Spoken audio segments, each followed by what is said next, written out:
जय हिंद मेरे प्यारे दोस्तों। मैं रे आप सभी का एक बार फिर स्वागत करता हूं आपके प्यारे प्लेटफॉर्म अचीव सीएपीएफ सीडीएस पर।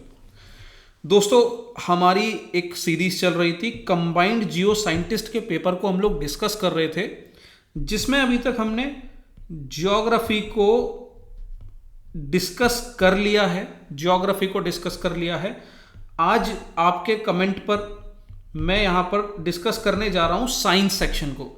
देखो दोस्त, साइंस बहुत ज़्यादा जो जियो साइंटिस्ट में पूछा जाता है ना, कहीं ना कहीं वो थोड़ा जियो साइंटिस्ट के स्पेसिफिक पूछा जाता है। लाइक काफ़ी टेक्निकल है, काफ़ी न्यूमेरिकल बेस्ड है। तो थोड़ा सा ना आप जब खुद से इसे अटेम्प्ट करने जाओगे, देखने जाओगे, तो आपको मुश्किल होंगी और समझ नहीं आएगा कि कौन सा क्वेश्चन करना है या नहीं करना। ठीक है, पर अराउंड करीबन देखो, इसमें ना करीबन आपको 35 से 40 क्वेश्चन देखने को मिलेंगे साइंस के, जिसमें से हमारे लिए सिर्फ रिलेवेंट हैं 15 से लेकर 20 क्वेश्चन, सिर्फ 15 से 20। अब यार ये 2025 का पहला पेपर है जियो साइंटिस्ट। अब यार इसे 15 क्वेश्चन हो चाहे 5 क्वेश्चन हो, हम ऐसे तो छोड़ नहीं सकते भाई। कुछ ना कुछ तो जरूरी हिंट यूपीएससी का मिल ही जाएगा ना। और हिंट मिले भी ना, प्रैक्टिस करने के लिए कुछ अच्छे क्वेश्चन, कुछ टॉपिक जो हमें समझ में आ जाए कि हाँ यार यूपीएससी ने 2025 में सबसे पहले पेपर में पूछा है, तो यार सीडीएस के पेपर के लिए मैं तैयार रखता हूँ, सीएपीएफ के लिए मैं तैयार रखता हूँ। तो वो मेरी अप्रोच आपके साथ यहाँ पर होने वाली है।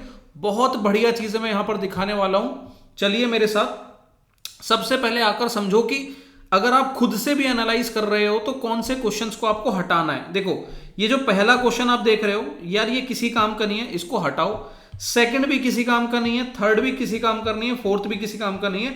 हमारे लिए जो पहला क्वेश्चन है फिफ्थ है। ठीक है, पांचवा क्वेश्चन मैं ले रहा हूं, सिक्स्थ वाला भी हटा दो। मैंने इसको थोड़ा सा समझने की कोशिश करी, बट यार ये लग नहीं रहा था कि जो हमारे एग्जाम में देखा जा सके। सेवंथ हटाओ, एट्थ, नाइन्थ, 11th, ये तो मैथ्स का है, 12, 13 भी हटाओ, 14, 15। फिर हमारे लिए जो काम का है 16th लिया है मैंने आपके लिए, 17th हटाया है, 18th इसको भी हटाओ, 19th लिया है, 20th भी हटाइए, 21 भी हटाइए, 22, 23, इधर 24 लिया है, 25 लिया है, 26, 27, 28। ठीक है, इधर 29, 30, 31, 33, 34, 35। ये करीबन 15 क्वेश्चन है आपके जो रिलेवेंट हैं, जिन्हें मैंने अलग से निकाल लिया है। इनको डिस्कस करते हैं। ठीक है, परेशान नहीं होना है। ये सारे जो क्वेश्चंस हैं, देखो अभी मैं आपको यहां पर एनालिसिस दे रहा हूं, धीरे धीरे समझना। मैं इनका ना आपको अलग से क्विज भी प्रोवाइड कराऊंगा, इन क्वेश्चंस की पीडीएफ भी दूंगा। टेलीग्राम चैनल ज्वाइन कर लेना अचीव सीएपीएफ नाम से। ठीक है, किस नाम से है Telegram channel? Achieve, ACHIEVE CAPF, achieve CAPF. ठीक है, जिस यूट्यूब चैनल पर आप हो इसी नाम से टेलीग्राम चैनल है हमारा।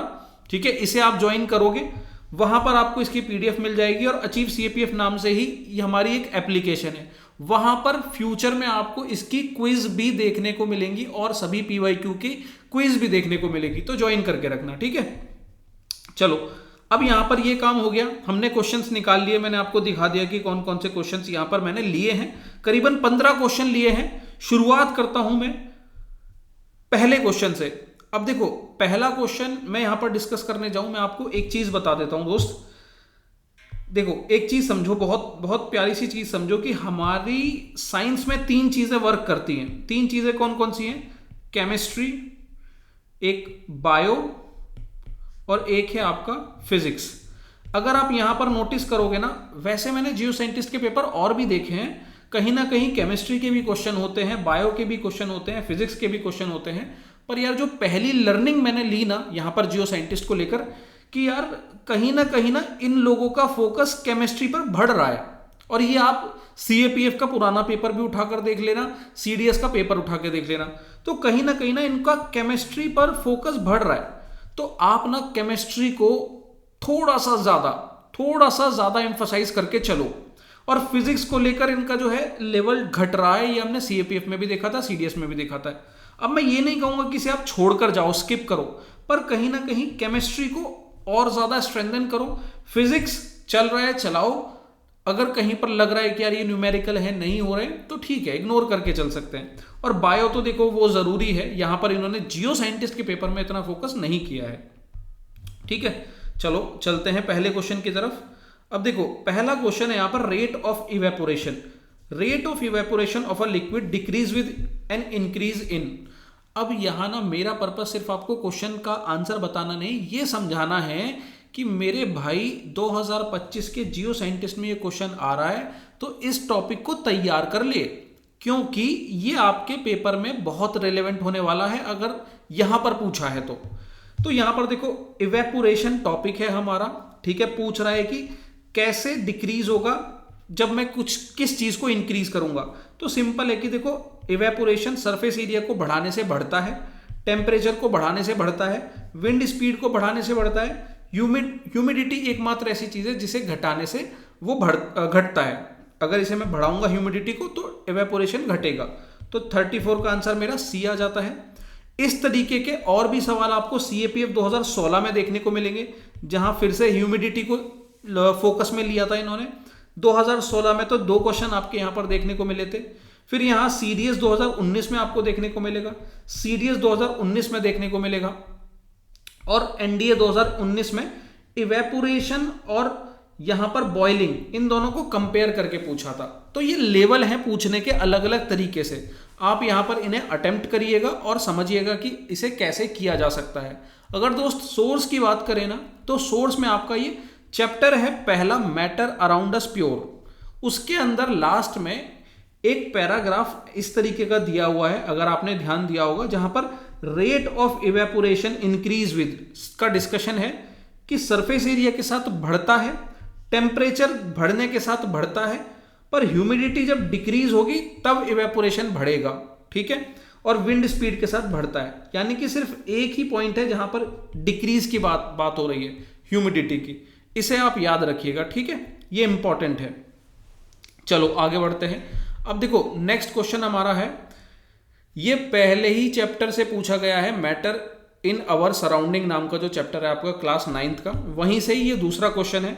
सर ये बहुत ही अच्छा क्वेश्चन है, क्योंकि इस टाइप का क्वेश्चन आपके CAPF 2024 में भी पूछा था, ठीक है। अभी मैं आपको दिखाता हूं। देखो यहां पर पूछ रहा है कि नॉट करेक्ट बताओ, और रिलेशन आपका कहीं ना कहीं, ये एक टॉपिक आपने पढ़ा होगा फर्स्ट चैप्टर में, लेटेंट हीट, उससे रिलेटेड है ये, ठीक है।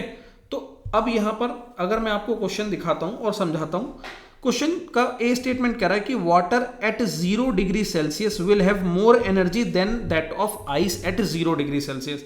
क्या ये सही स्टेटमेंट है?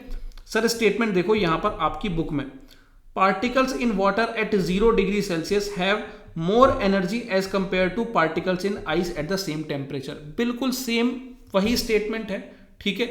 तो ये हमारा स्टेटमेंट तो सही है, यहां पर कोई नॉट करेक्ट वाली बात पूछी है तो ये ए तो सही है। उसके बाद कह रहा है कि temperature of ice remain constant as long as it's melting is not completed.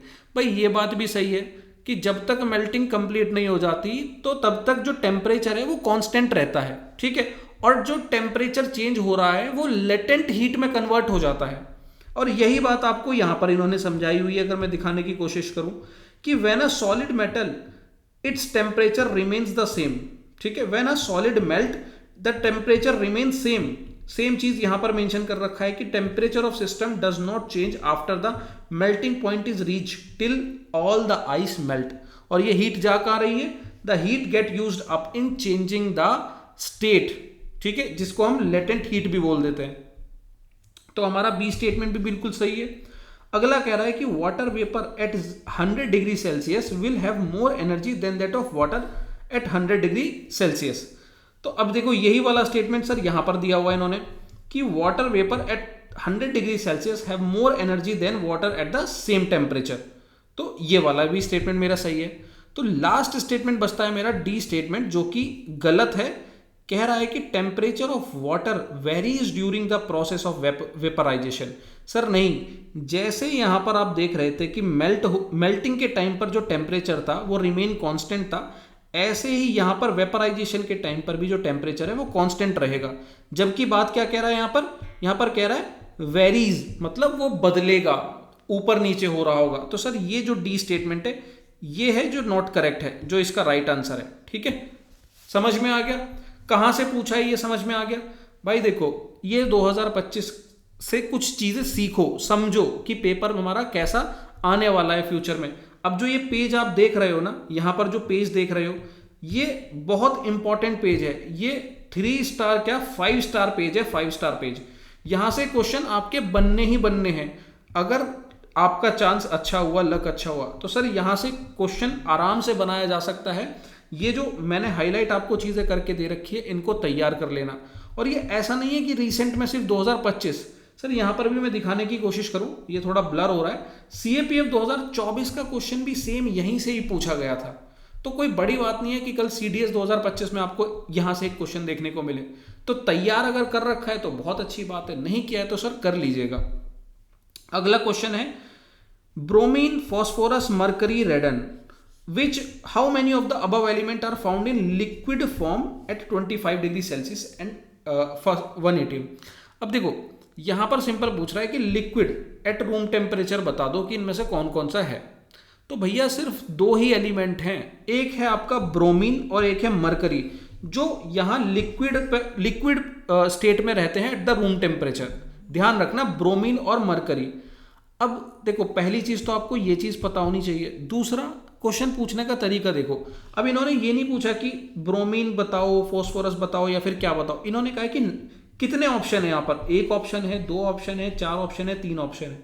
तो याद रखना यहाँ पर 2 ऑप्शन राइट आंसर होगा।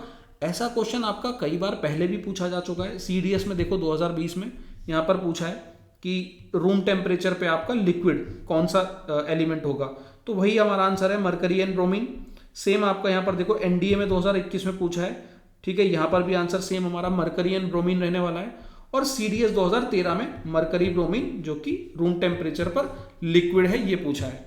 तो देखो सीडीएस में पूछ लिया, एनडीए में पूछ लिया, जियो साइंटिस्ट में पूछ लिया। अब किसका चांस बचा है? अब हमारा बचा है प्यारा सीएपीएफ।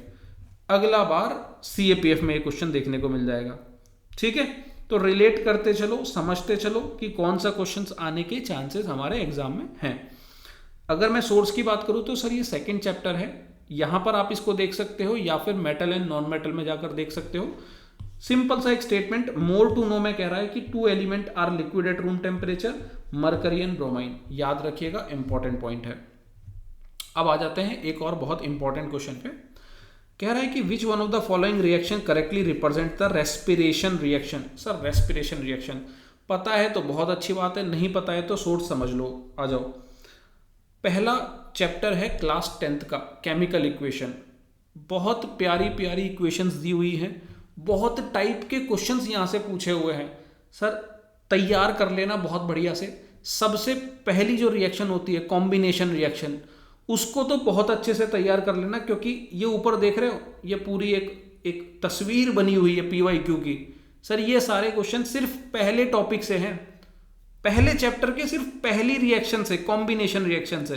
पर अभी मेरा फोकस इन सब पे नहीं है, मैं डायरेक्ट आपके क्वेश्चन पे आता हूं। रेस्पिरेशन रिएक्शन पूछी हुई थी, जो कि ये रही आपकी, ठीक है। ये रही रेस्पिरेशन रिएक्शन, ऑप्शन बी में आपकी आ जाती है, ठीक है। अब देखो आपने ये तो पढ़ लिया, अब मैं आपको सिर्फ यहाँ पर ये नहीं बता रहा कि आंसर क्या है, क्वेश्चन कहाँ से पूछा है।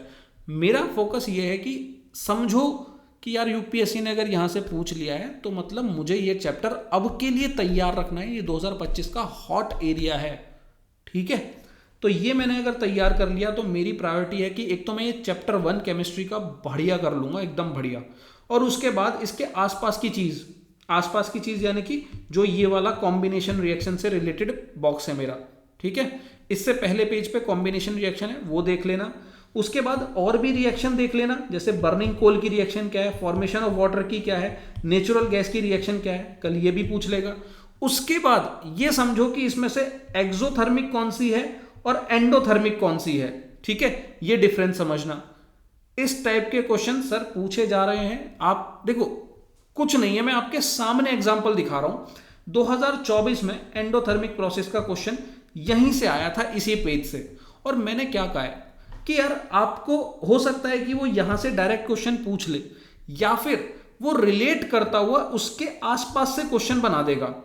मतलब 24 में इस पेज से क्वेश्चन पूछा तो ये पेज इंपॉर्टेंट हो गया, और आप देखो इसकी इंपॉर्टेंस, ये 2025 में फिर से यहां पे क्वेश्चन पूछ लिया गया।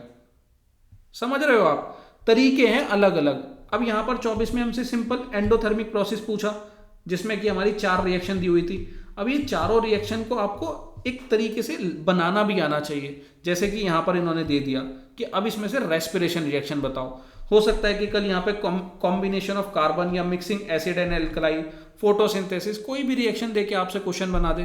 तो भैया ऑप्शन से भी समझो, और जो क्वेश्चन आ रहे हैं 2024-25 में जानो पहचानो कि भैया कहाँ से मुझे अच्छे से पढ़ना है, कौन सा टॉपिक पढ़ना है। ठीक है, चलो नेक्स्ट है ऑल फैक्ट्री इंडिकेटर बताना है। ऑल फैक्ट्री इंडिकेटर 4 ऑप्शन दिए हैं, ऑल फैक्ट्री इंडिकेटर बताना है, इसमें से कौन सा है। ये आपका एसिड बेस एंड सॉल्ट का टॉपिक है सर, जहां पर आपको ऑल फैक्ट्री इंडिकेटर समझाया है। ऑल फैक्ट्री इंडिकेटर होते क्या है, कई बार एसिड और बेस को हम आइडेंटिफाई करते हैं स्मेल से।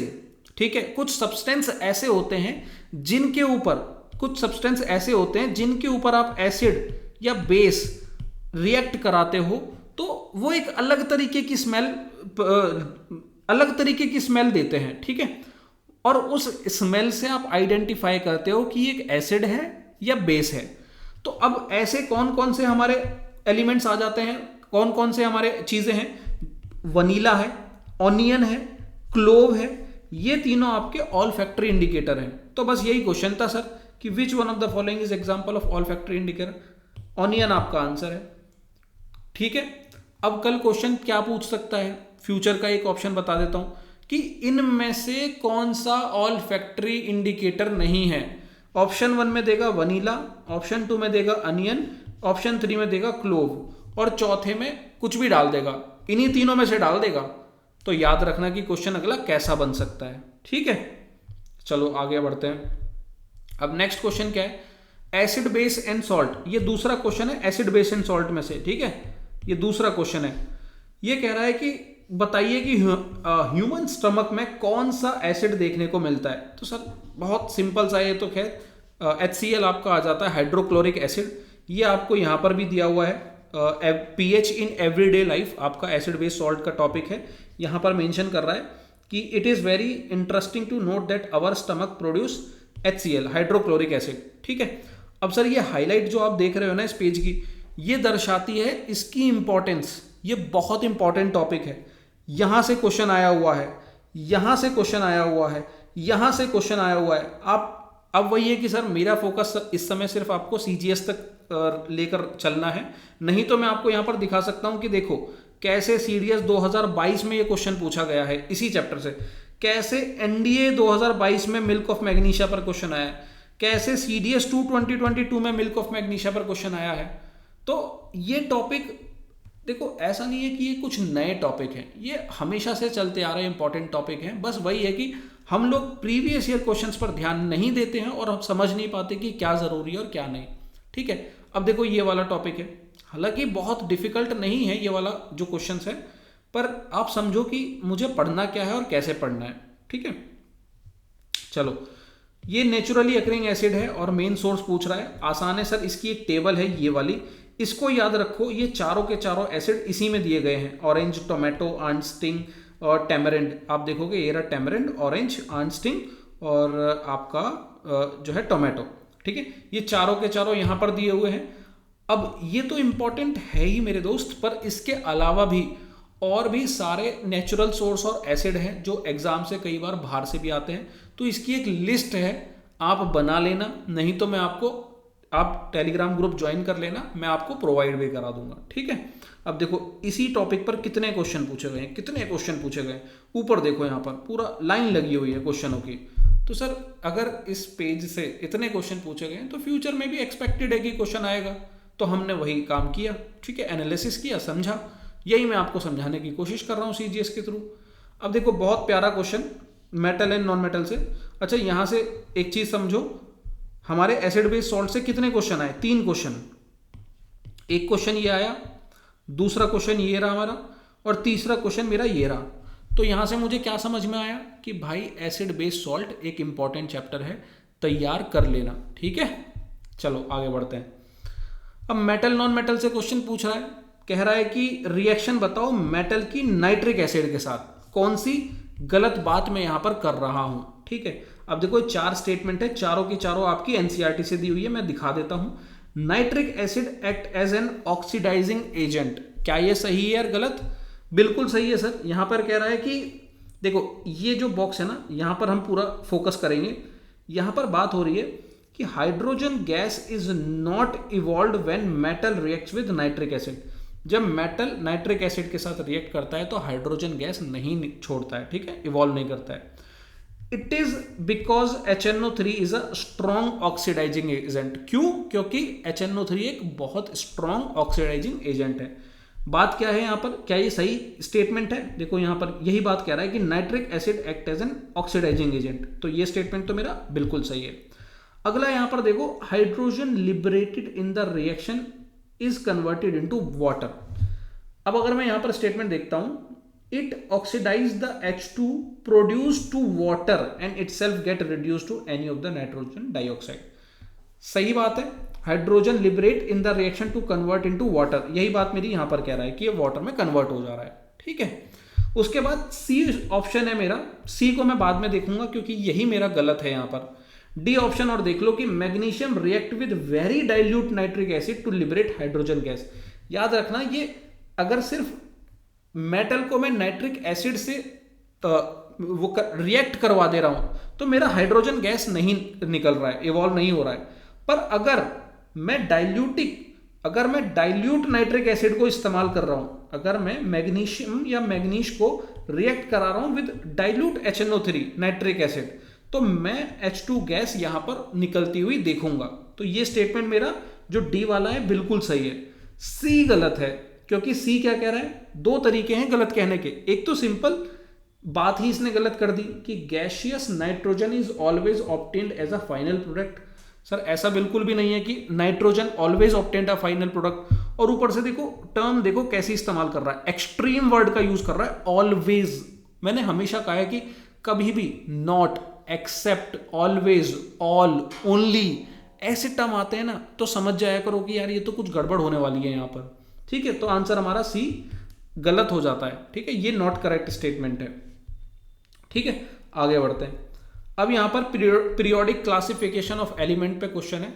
अब देखो सर, यहां से सीखने वाली बात, आपकी पुरानी नई एनसीईआरटी में ये जो चैप्टर है ना पीरियोडिक क्लासिफिकेशन ऑफ एलिमेंट, इसको हटा दिया गया है। पर वही आपका जो सवाल होता है कि सर नई किताब पढ़ूं या पुरानी, भाई अगर आप नहीं पढ़ रहे होगे तो ये चैप्टर तो आपने पढ़ा ही नहीं होगा और ये क्वेश्चन फिर कहाँ से सॉल्व कर लोगे। इसीलिए ओल्ड इज गोल्ड, ठीक है, पुरानी किताब पढ़ो। क्वेश्चन है, मेंडलीव ने जो पीरियोडिक टेबल बनाई थी उसमें कौन सी प्रॉपर्टीज को इस्तेमाल किया था? एटॉमिक वॉल्यूम को, मास को, नंबर को या वेपर डेंसिटी को? तो सर सिंपल सा आंसर है कि मेंडलीव जी ने एटॉमिक मास को कंसीडर किया था अपनी पीरियोडिक टेबल बनाने के लिए। ये आपको यहां पर मेंशन है। सिंपल, अगर आपने इस चैप्टर को पढ़ा है तो 3 मेजर थ्योरी हैं, वो तीनों आपको पता होनी चाहिए मेंडलीव जी की। पर ये जो आपने क्वेश्चन है देख लिया है, इसको एक बार और देख लेना। इसके बाद इसमें मॉडर्न पीरियोडिक टेबल है जिस पर क्वेश्चन आ चुका है, और भी कई क्वेश्चन निकल के आएंगे, इस चैप्टर को पढ़ लीजिएगा, ठीक है। अब मेटल एंड नॉट मेटल से एक और क्वेश्चन आया सर, टाइप ऑफ ऑक्साइड पूछ रहा है, कंपाउंड दिया है, टाइप ऑफ ऑक्साइड पूछ रहा है। अब देखो इस क्वेश्चन को पूछने का सबसे मेन एकमात्र ही रीजन था इनका, क्योंकि अगर आप देखोगे जैसे यहाँ पर आपका ये वाटर है, ठीक है, आपका सोडियम ऑक्साइड है या फिर आपका कार्बन डाइऑक्साइड है, यार इनको नहीं जानना चाह रहा वो। ये तो तुम्हें पता ही होगा कि यार वाटर तो न्यूट्रल है, ठीक है, वाटर तो न्यूट्रल है यहाँ पर, और आपका कार्बन डाइऑक्साइड आपका एसिडिक ऑक्साइड है, आपका सोडियम ऑक्साइड जो है बेसिक ऑक्साइड है, ठीक है। हो सकता है कि आपको पता हो या ना पता हो, पर मेन जो फोकस था ना एग्जामिनर का था आपका एम्फोटेरिक को लेकर, एम्फोटेरिक, क्योंकि इस पर ना एग्जामिनर ने और भी कई बार क्वेश्चन पूछे हैं। वो जानना चाह रहा है कि भाई आपको पता है कि कौन से दो कंपाउंड है जो एम्फोटेरिक नेचर के होते हैं। अगर वो पता है तो आपका फ्यूचर में जो कल क्वेश्चन पूछा जाने वाला है आप सही करने वाले हो। यहां पर बताया है कि एम्फोटेरिक ऑक्साइड 2 हैं, सिर्फ 2, एक एल्यूमिनियम ऑक्साइड और दूसरा है जिंक ऑक्साइड। सर ध्यान देना, सीडीएस 2020 पूछा है बोथ एसिडिक और बेसिक बिहेवियर रखने वाला एम्फोटेरिक ऑक्साइड कौन सा है? Zinc oxide. CAPF 2022 में पूछ रहा है कि बोथ एसिड और बेस रखने वाला एम्फोटेरिक ऑक्साइड कौन सा है, एल्यूमिनियम ऑक्साइड। और अब की बार यहां ये पूछ लिया दोनों का सिंपल एक एक करके, इस बार यहां पर CGS में इसने मैच करा लिया। चांस अगला है CDS में, ध्यान रखना क्वेश्चन पूछने का। तो एम्फोटेरिक आपका Al2O3 एल्यूमिनियम ऑक्साइड हो गया, C का हमारा 1 हो गया, C का 1 हमारा यहां पर है, यहां पर है। वाटर हमारा न्यूट्रल है तो A का 3 हो गया, ये है, और ये तो चलो हट जाता है। इस तरीके से हमारा ऑप्शन A हो जाता है। अगर मान लो आपको यहां पर सोडियम ऑक्साइड या फिर कार्बन डाइऑक्साइड के बारे में भी नहीं पता, तो इन दो चीजों से आप इस आंसर के सॉल्यूशन तक पहुंच सकते हो। सोर्स आपका ये पेज है, इस पेज को भी 5 स्टार मार्क करना, ये आपके एग्जाम में जरूर कल देखने को मिल सकता है। ठीक है, आगे बढ़ते हैं। साउंड वेव कंसिस्ट ऑफ, अब देखो सर, साउंड वेव जब भी आपने बनाया होगा तो दो तरीके की वेव देखने को मिलेगी, एक कंप्रेशन पल्सेस और एक है रेयर फ्रैक्शन पल्सेस। ठीक है, कंप्रेशन पल्सेस और रेयर फ्रैक्शन पल्सेस। अब कंप्रेशन और रेयर फ्रैक्शन ये दोनों का कॉम्बिनेशन आपको देखने को मिलेगा। इसमें होता क्या है कि रेयर फ्रैक्शन के केसेस में, रेयर फ्रैक्शन जहां होता है वहां आपको लो प्रेशर देखने को मिलता है, और जहां आपका कंप्रेशन होता है वहां आपको हाई प्रेशर देखने को मिलेगा, वहां डेंसिटी आपको हाई देखने को मिलेगी। तो ये पूरी एक तरीके की चेन है, एक वेव है जो आपको कॉन्टिन्यूसली देखने को मिलेगी साउंड में। ठीक है, साउंड वेव में। तो वही यहां पर क्वेश्चन कह रहा है कि क्या sound wave consist compression pulses and the rarefaction pulse. तो ये तो चलो यहां तक बात सही कह रहा है, पर यहां पर इन्होंने एक गड़बड़ कर दी ये कहकर कि separated by a distance of 1 length, 1 wavelength. Sir ये बिल्कुल गलत है कि 1 वेवलेंथ का कोई ऐसा डिस्टेंस नहीं देखने को मिलता। यहां पर ये एकदम कॉन्टिन्यूसली बिना रुके, बिना किसी डिस्टेंस के लगातार देखने को मिलती है। तो compression and refraction pulses one after the other is the right answer, इसका बी ऑप्शन है। और यहां पर सिर्फ कह रहा है कि रिफ्रैक्शन है या कंप्रेशन है, नहीं, ये अकेले में वर्क नहीं करता है। ठीक है, तो बी इसका राइट आंसर है। आगे बढ़ते हैं। नेक्स्ट क्वेश्चन कह रहा है कि when white light propagating in air passes through a glass prism it splits into a band of colour refracted to as white light spectrum, this phenomena is called dispersion of light. ठीक है, ये phenomena इन्होंने समझा दिया। अब कह रहा है कि इस फिनोमिना में जो व्हाइट लाइट से जनरेट होती हुई कलरफुल लाइट निकल के आएगी, उसमें डेविएशन सबसे हाईएस्ट किसका होगा।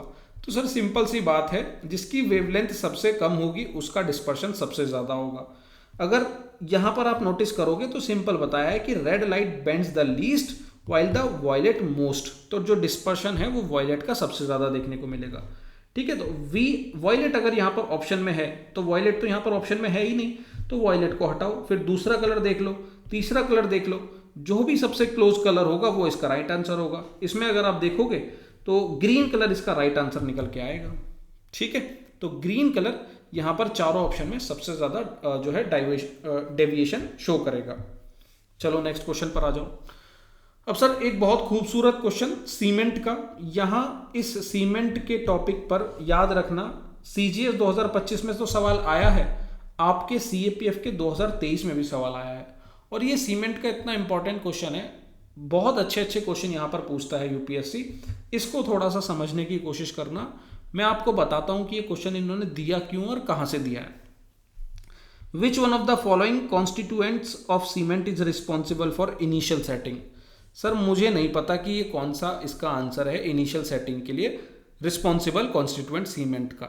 मैंने नहीं पढ़ा इसको, क्योंकि ना ही इसके बारे में एनसीईआरटी में कहीं इंफॉर्मेशन दे रखी है। तो सर अब मैं कहूँगा कि यार मैंने तो एनसीईआरटी पढ़ी नहीं, तो मुझे तो आंसर पता ही नहीं होना चाहिए। ठीक है, ये बच्चा कहेगा कि सर डिफिकल्ट क्वेश्चन है, मुझे तो पता ही नहीं होना चाहिए। पर मैं कहूँगा कि भाई पागल आदमी, तूने कभी प्रीवियस ईयर क्वेश्चंस पर फोकस किया है या नहीं किया है। CAPF 2023 का PYQ आता है, नॉट करेक्ट क्वेश्चन पूछता है यहाँ पर सेटिंग ऑफ सीमेंट के बारे में, और नॉट करेक्ट में इसका जो राइट आंसर निकल के आता है सर वो ये C स्टेटमेंट आता है। ये C स्टेटमेंट कह रहा है कि try calcium silicate is responsible for initial setting of cement. Try calcium silicate is responsible for initial setting of cement, ये राइट आंसर नहीं है, ये नॉट करेक्ट स्टेटमेंट है, क्योंकि ट्राई कैल्शियम सिलिकेट रिस्पॉन्सिबल नहीं है इनिशियल सेटिंग ऑफ सीमेंट के लिए। और इसी स्टेटमेंट का फायदा उठाकर, अब वही है कि आपने तो एनसीईआरटी में पढ़ा ही नहीं, पर आपको प्रीवियस ईयर क्वेश्चन पर फोकस करना चाहिए था।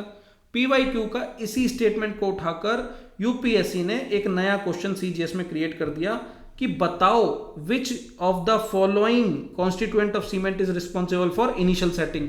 तो यार ट्राई कैल्शियम सिलिकेट अगर यहां पर गलत दिया हुआ है और मैंने जाकर एक बार गूगल पर उस समय सर्च किया होता तो मुझे पता होता कि ट्राई कैल्शियम एल्यूमिनेट इसका राइट आंसर है जो इसे इनिशियल सेटिंग में रिस्पॉन्सिबल होता है। ठीक है, तो कुछ चीजें मेरे दोस्त आपको एनसीईआरटी में नहीं देखने को मिलेंगी, उनको आपको तैयार करना पड़ेगा प्रीवियस ईयर क्वेश्चन से, पीवाईक्यूज लगाने पड़ेंगे। ठीक है, ये है इसका राइट आंसर और सोर्स भी मैंने आपको बता दिया, कोई एनसीईआरटी नहीं, पीवाईक्यू, सिर्फ पीवाईक्यू।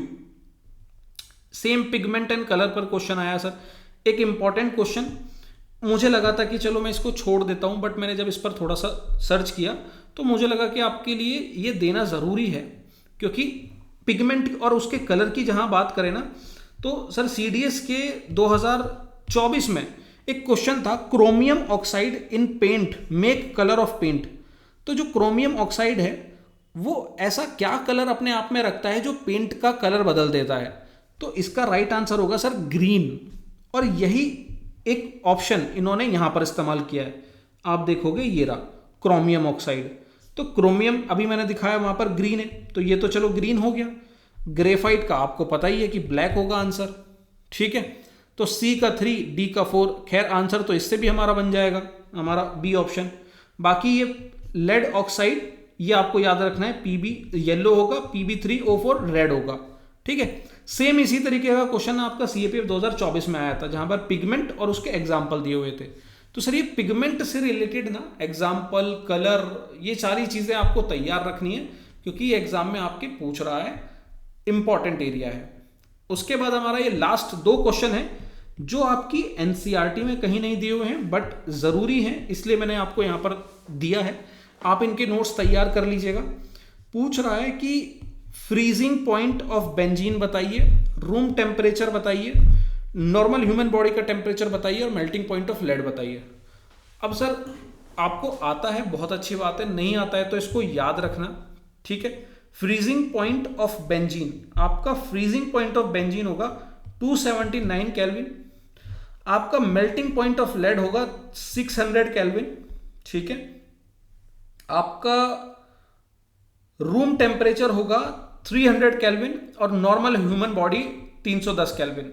अब यहां पर मैंने एक केल्विन में दिया हुआ है, कल हो सकता है कि एग्जामिनर आपसे सेल्सियस में पूछ ले, तो सेल्सियस में भी इसको याद रख लेना। ठीक है, सेल्सियस में क्या क्या होता है, कुछ नहीं, आपको 273 डिग्री से इसको माइनस कर देना है, ये अपने आप सेल्सियस में निकल आएगा। ठीक है, उसी तरीके से आपसे यहां पर मैक्सिमम डेंसिटी पूछ रहा है वाटर की, water has its maximum density, तो सिंपल सी बात है सर 4 डिग्री सेल्सियस हमारा आंसर होता है, पर यहाँ केल्विन में पूछ रहा है तो 273 से इसको प्लस कर देंगे। आपको पता ही है कि क्यों करते हैं, एक फॉर्मूला है हमारा, तो जैसे ही सेल्सियस को केल्विन में कन्वर्ट करते हैं तो वहाँ 273 डिग्री से उसको प्लस कर देना होता है, तो आंसर हमारा 277 केल्विन आ जाएगा। तो ये कुछ चीज़ें हैं जो आपके नोट्स में होनी चाहिए। ये हमारा जो पूरा एनालिसिस है दोस्तों यहाँ कंप्लीट होता है। उम्मीद करता हूँ ये एनालिसिस आपको पसंद आएगा। वैसे तो यहाँ पर कुछ चीज़ें ज़्यादा कुछ ऐसा नया नहीं देखने को मिला है, पर चीज़ें वही हमारे 9th और 10th एनसीईआरटी से बार बार रिपीट हो रही हैं। अच्छी बात यह है कि हमें एक भरोसा दिलाया गया है कि आपके 9th और 10th से ही क्वेश्चन पूछे जा रहे हैं और पूछे जाएंगे, उन्हीं को बहुत अच्छे से तैयार कर लो। इन क्वेश्चनों को देखो, समझो कि क्या आपने ये सारी चीज़ें रेडी कर ली हैं। अगर आपने रेडी कर ली है तो फिक्र करने की कोई ज़रूरत नहीं है, आपकी तैयारी बहुत बढ़िया जा रही है। इन सारे एग्जाम से ना, जो भी हमारा लेटेस्ट एग्जाम होता है, हमें इनसे एक कॉन्फिडेंस लेना होता है कि यार ये क्वेश्चन आए हैं, क्या मैं ये कर पा रहा हूँ? अगर मैं कर पा रहा हूँ तो मेरी तैयारी बहुत अच्छी जा रही है। अगर मैं नहीं कर पा रहा हूँ तो अभी भी समय है, अभी भी मेरे पास सीडीएस के लिए 1 से 1.5 महीना है, अभी भी मेरे पास सीएपीएफ के लिए 4-5 महीने हैं। तो मैं इस समय में इन चीज़ों से सीखकर अपनी तैयारी को थोड़ा सा इम्प्रूव कर लेता हूँ। अगर आप यहाँ से भी नहीं सीख रहे हो तो सर मेन एग्जाम में तो आपको पता है कि क्या होने वाला है। उम्मीद करता हूँ दोस्तों आपको ये वीडियो अच्छी लगी होगी। फिर मिलते हैं एक और नई वीडियो में एक और नए टॉपिक के साथ। तब तक अपना ध्यान रखिए, पढ़ते रहिए, मुस्कुराते रहिए। जय हिंद।